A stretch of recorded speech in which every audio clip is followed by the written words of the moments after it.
UCC বিলত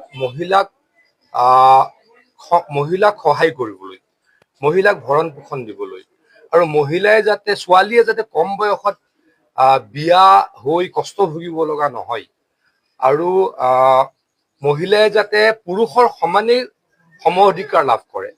এনেকুৱা কেনেকে হ'ব পাৰে যে এজন পিতৃ মাতৃৰ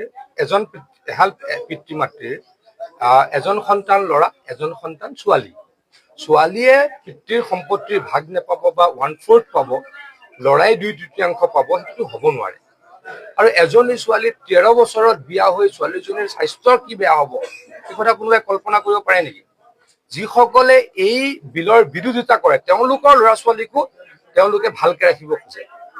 কালি যেতিয়া মই সুধিছিলো বিধানসভাত যে আপোনালোকে আপোনালোকৰ ছোৱালীক 13 বছৰত বিয়া হ'বলৈ দিব নেকি, আপোনালোকৰ ল'ৰা ছোৱালীক লিভ ইন ৰিলেশ্যনত থাকিবলৈকে আপোনালোকে নজনাকে দিব নেকি, তেতিয়া তেওঁলোক নিমাত আছিলে। গতিকে ৰাজনীতি কৰা ব্যক্তিয়ে ৰাজনীতি কৰিব। হিমন্ত বিশ্ব শৰ্মা ডাঙৰীয়াই ৰাজ্যখনৰ সকলো সমস্যা সমাধান কৰিবলৈ তৎপৰ হৈছে। মুছলমান মহিলা মুছলমান ছোৱালীৰ ক্ষেত্ৰত আমি যি বাৰ্বাৰিক নীতি নিয়ম আছে সেইসমূহ নাইকিয়া কৰিবলৈকে তৎপৰ হৈছো, নাইকিয়া কৰিব।